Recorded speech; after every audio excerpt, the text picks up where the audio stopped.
Dear students class 9th N1 P1 girls and boys, السلام علیکم۔ اردو کے سبجیکٹ کے ساتھ آج کا عنوان ہے نظم نمبر 3 اور 4 کی امشاق، ٹھیک ہے۔ اور بچوں آج 18 مئی 2020 ہے۔ آئیے آج کے سبق کا آغاز کرتے ہیں۔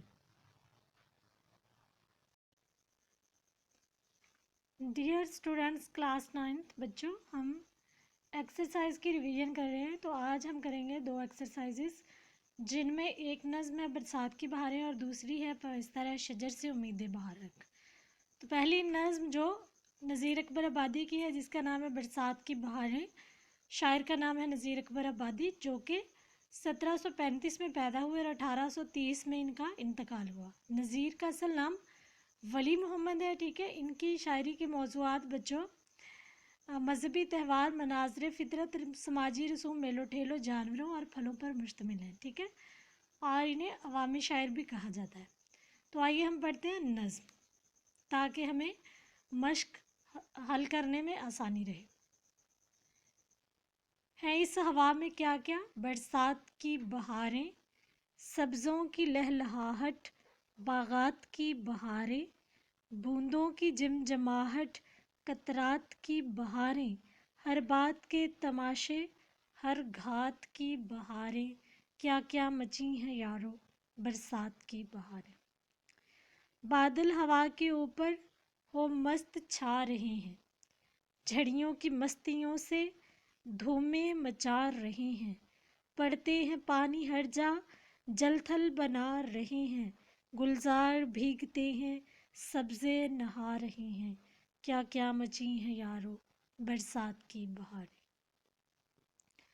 ہر جا بچھا رہا ہے سبزہ ہرے بچھونے، قدرت کے بچھ رہے ہیں ہر جا ہرے بچھونے، جنگلوں میں ہو رہے ہیں پیدا ہرے بچھونے، بچھوا دیے ہیں حق نے کیا کیا ہرے بچھونے، کیا کیا مچی ہیں یارو برسات کی بہاریں۔ سبزوں کی لہلہاہٹ، کچھ ابر کی سیاہی، اور چھا رہی گھٹائیں، سرخ اور سفید کاہی، سب بھیگتے ہیں گھر گھر لے ماہ تابہ ماہی، یہ رنگ کون رنگے تیرے سوا الہی، کیا کیا مچی ہیں یارو برسات کی بہاریں۔ کیا کیا رکھے ہیں یا رب سامان تیری قدرت، بدلے ہے رنگ کیا کیا ہر آن تیری قدرت، سب مست ہو رہے ہیں پہچان تیری قدرت، تیتر پکارتے ہیں سبحان تیری قدرت، کیا کیا مچی ہیں یارو برسات کی بہاریں۔ کلیات نظیر سے یہ نظم لی گئی ہے بچوں۔ ہم نے یہ نظم اس لیے پڑھی ہے تاکہ آپ لوگوں کو آسانی رہے اس کی مشق حل کرنے میں۔ تو پہلا سوال مختصر سوالات پر مشتمل ہے۔ پہلے بند میں کون سے قافیے استعمال ہوئے ہیں؟ تو بچے پہلے ہم پہلا بند نکال لیتے ہیں۔ یہ دیکھیے آپ کی پہلا بند میں نے نکالا ہوا ہے، اس ہوا میں کیا کیا، برسات کی بہاریں، سبزوں کی لہلہاہٹ، باغات کی بہاریں۔ اس میں برسات، باغات، قطرات اور گھات پہلے بند میں ہم قافیہ الفاظ ہیں۔ کیا ہے؟ برسات، باغات، قطرات اور گھات، ٹھیک ہے بچوں۔ آگے انہوں نے پوچھا ہے کہ تیسرے بند میں موجود ردیف کی نشاندہی کریں۔ تو تیسرا بند بھی اس سے پہلے پیج پہ موجود ہے، ہر جا بچھا رہا ہے سبزہ ہرے بچھونے۔ یہ والا تیسرا بند آپ لوگوں نے نکال لینا ہے، اور اس میں آپ لوگوں نے کیا دیکھنا ہے، ردیف۔ ردیف اس میں ہرے بچھونے ہیں، ٹھیک ہے۔ ردیف قافیے کے بعد والے الفاظ کو کہتے ہیں جو جوں کے تو ہر شعر میں دہرائے جاتے ہیں۔ تو وہ یہ والے جو ہرے بچھونے، ہر شعر کے لاسٹ پہ آپ دیکھ سکتے کہ ہرے بچھونے، ہرے بچھونے، چاروں مصروں میں ہرے بچھونے استعمال ہوا ہے، لہٰذا یہاں پہ تیسرے بند میں ہرے بچھونے ردیف ہے، ٹھیک ہے۔